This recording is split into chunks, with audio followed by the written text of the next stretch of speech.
The recent and remarkable decision by Pope Leo XIV to declare St. John Henry Newman, Cardinal Newman, a doctor of the Church, is the first major act of his papacy, and I would argue the most theologically and culturally significant gesture any pope has made in years. It's not simply a symbolic honour. Newman now joins a pantheon of just 38 saints across 2 millennia whose intellectual, spiritual and pastoral insights have shaped the very grammar of Catholic and Christian thought. Newman was no plaster saint. He was brilliant, complex, sensitive, at times irascible, and utterly devoted to truth. He was Anglican by birth, an early vocation, a fellow of Oriel College at 21, formerly at Trinity, and the most eloquent preacher of his generation. He was also a man tormented by conscience, and it was conscience that ultimately led him at great personal cost across the Tiber in 1849. And as a Catholic, he was mistrusted by the English hierarchy, distrusted in Rome, marginalised by the Ultramontane zealots, and yet he persisted. He gave us the Birmingham Oratory, the Catholic University of Ireland, a library of writing so intellectually rich that Pope Benedict called Newman the greatest modern teacher of the Church. So why now? Because we live in a church once again pulled by ideological extremes, and Newman offers a via media, not of compromise, but of courage, clarity and conscience. And Newman's most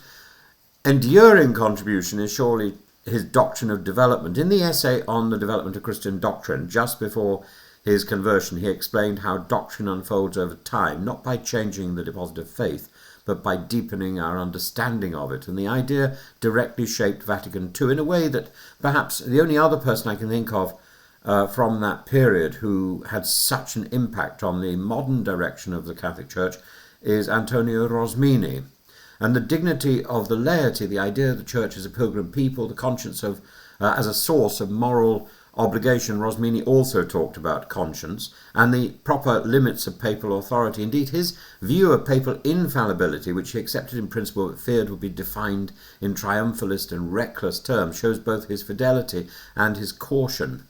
Newman loved the Church too much to flatter her and too sincerely to flee when misunderstood. He once wrote that conscience is the aboriginal vicar of Christ in the soul, a radical and deeply Catholic insight. Conscience for him was not a permission slip for rebellion, but a solemn faculty by which we hear God's voice in history. But he was also a doctor of the intellect. And James Joyce, not easily impressed, called him the finest English prose writer of his century, and rightly so. Newman's sermons, hymns and polemics are not just precise and rigorous, but incandescent. Lead kindly light remains a hymn not just of consolation, but of profound theological vision. And crucially, Newman may yet prove to be a doctor of unity, not because he was an ecumenist in the modern sense, but because both conservatives and liberals have tried to claim him as their own, and in truth he defies both camps. His legacy challenges to think with the Church, not against it, and not in servile repetition, but in mature fidelity. And Pope Leo's decision to honour Newman is not merely correct, it's prophetic.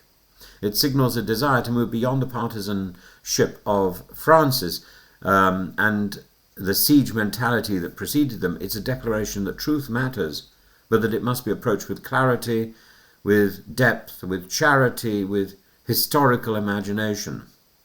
Newman was a man who left behind Oxford and comfort and acclaim because he would not lie to himself. He chose truth over popularity, conscience over convenience, suffering over self-preservation. He was not always right, but he was always honest.